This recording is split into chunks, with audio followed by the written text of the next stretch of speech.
As you probably know, humans have interactions with different microorganisms on a daily basis.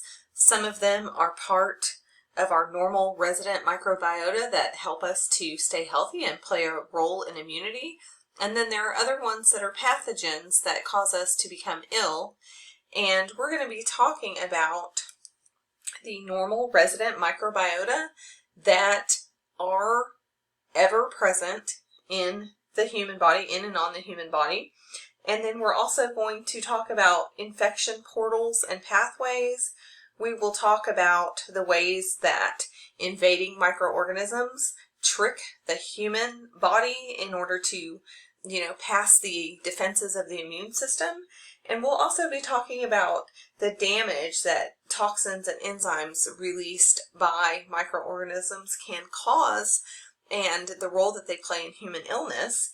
And then we're going to talk about how microbes are transmitted between hosts. And finally, at the end of the chapter, we'll be talking about epidemiology and how different pathogens and disease are tracked on both within the United States and at the worldwide level.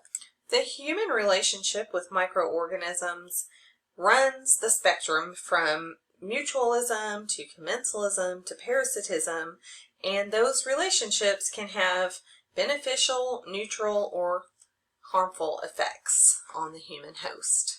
The microbes that are in mutual or commensal association, so microorganisms that are engaged in mutualism or commensalism with humans are part of that normal resident microbiota. Sometimes you will hear that referred to as indigenous or the normal microflora or normal flora or commensals. And so all of those things mean normal resident microbiota. And so things that are part of the normal resident microbiota have colonized the human body, but they are more or less restricted to the outer surfaces and do not penetrate into the sterile tissues and fluids of the human body. And so when microbes penetrate the defenses of the host's immune system, they invade sterile tissues, multiply, and cause infection. And in that situation, that microbe is referred to as a pathogen, microbe or infectious agent, and would then be considered an infectious disease. In other words, something that causes damage or disruption to tissues and organs. This figure shows what can happen after contact with microorganisms and that it can progress in different directions after that contact point. And so it can range from no effect to colonization, and can also result in infection, disease, or immunity. And so in this particular example, it's showing the possible things that could happen in the case of contact with a pathogen such as Streptococcus pneumoniae or the pneumococcus. This bacteria can be harbored harmlessly in the upper respiratory tract, but it can also invade and infect the ear, the cranium, or the lower respiratory tract. And so that is what is showing here. So you have contact, and then it leads to the body being colonized with the pathogen, and then invasion. So the microbes cross the lines of the defense and enter sterile tissues. And then you can have infection, or it could develop into a carrier state where the microbes are established in the tissues, but there is no apparent disease. Or you can have a situation where you have an infection and then the host's defenses keep the pathogen in check, and that results in immunity, and then the body is able to repair the damage caused by the infection. Or you can have this other pathway where you have infection, and then the effects of the microbes cause injury or disruption to the tissues they've infected, which can ultimately result in death. You can think of the human body as microbe habitat, and the internal organs, tissues, as well as fluids tend to remain microbe-free or are sterile. But most areas of the body that have contact with the outside environment have colonies of microbes that are ever present there. And that includes both the skin and the mucous membranes. And there are different categories based on how long those colonies are present and how well established they are. So we have transient colonies, which are microbes that are present only for short periods of time. And then you have resident colonies, which are microbes that become well established and are pretty much found at all times. This table in your book lists the sites that have normal resident microbiota. That includes the skin and the mucous membranes, the upper respiratory tract, the gastrointestinal tract, the outer opening of the urethra, the external genitalia, vagina, external ear and canal, as well as the external eye, which includes the lids and lash follicles. In general, the resident microbiota are stable, but can fluctuate according to the state of general health of the human, age, diet, hygiene, hormones, as well as drug therapy. In some cases, the resident microbiota benefit the host by preventing the overgrowth or colonization of those areas by harmful microbes. And this is called microbial antagonism. This interaction is called microbial antagonism. And even the normal resident microbes can cause infections if they're introduced to a location in the body. And this table shows a list of locations and fluids that need to remain sterile or microbe-free in order for the human host to stay healthy. And so those organs and tissues include the heart and circulatory system, the liver, the kidneys and bladder, lungs, brain and spinal cord, as well as the muscle tissues. And bones, ovaries or testes, the glands like pancreas and salivary, sinuses, the middle and inner ear, and the internal eye is what that last one says. The sterile fluids are the blood, the urine in the kidneys, ureters and bladder, the cerebrospinal fluid, saliva prior to entering the oral cavity, and then semen prior to entering the urethra. The uterus and its contents are normally sterile until just before birth. When the amniotic membrane or fetal membrane is broken, it then exposes the infant to microorganisms, and that's one reason why hospitals have policies that once the amniotic membrane is broken or once the water breaks, that they like for moms to give birth within a certain number of hours, depending on the hospital, because they worry about infections to the unborn baby.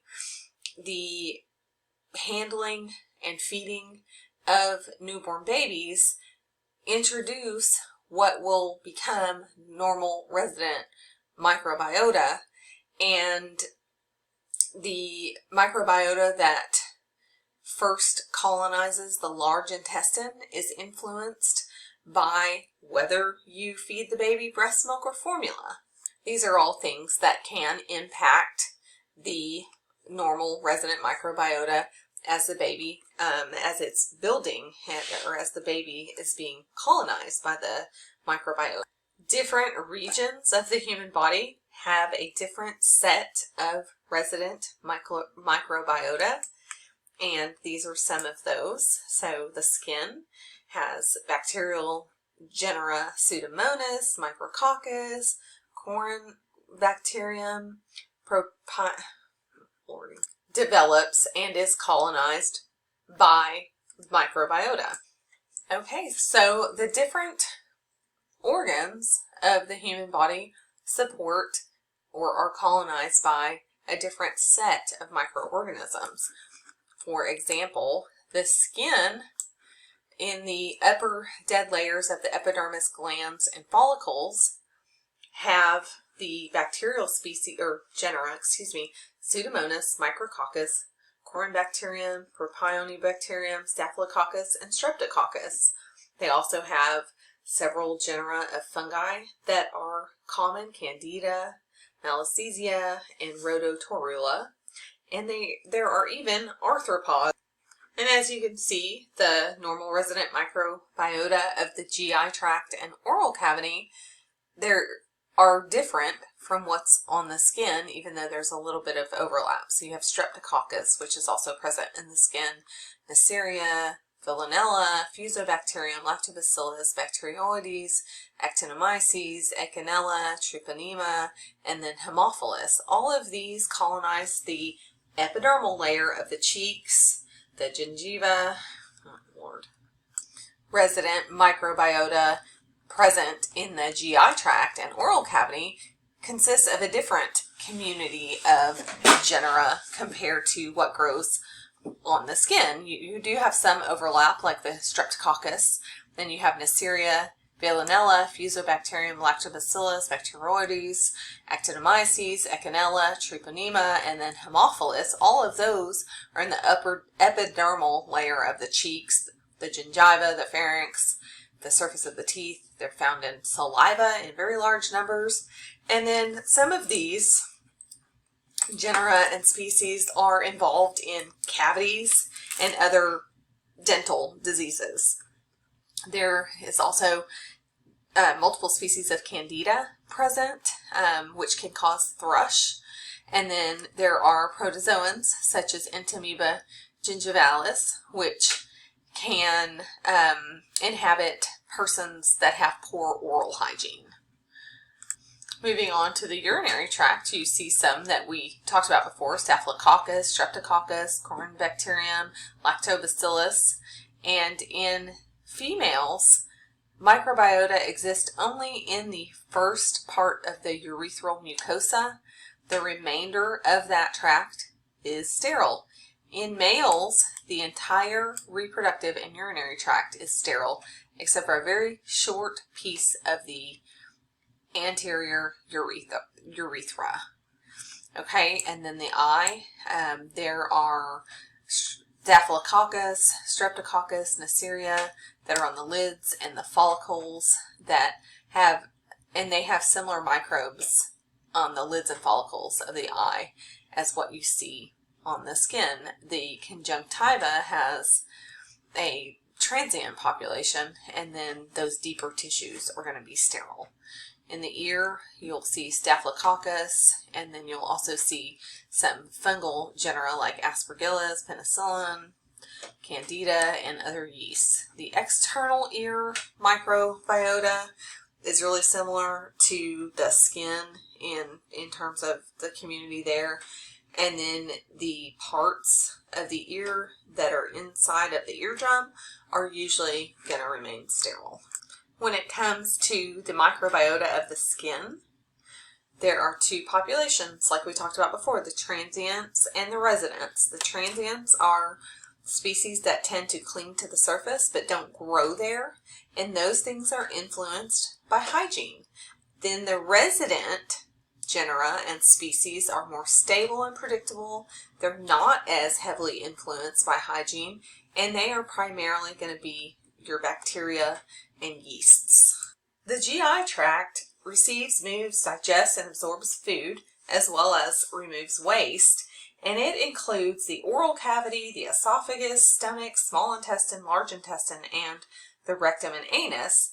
And it may seem like I'm contradicting myself saying that the GI tract contains resident microbiota, but it really is not an exception to the rule, because it's a long hollow tube that is bounded by the mucous membranes of the oral cavity on one end, and those that are part of the anus on the other end. And so it is actually exposed to the external environment. And changing conditions of pH and oxygen tension, as well as differences in the microscopic anatomy of the GI tract, are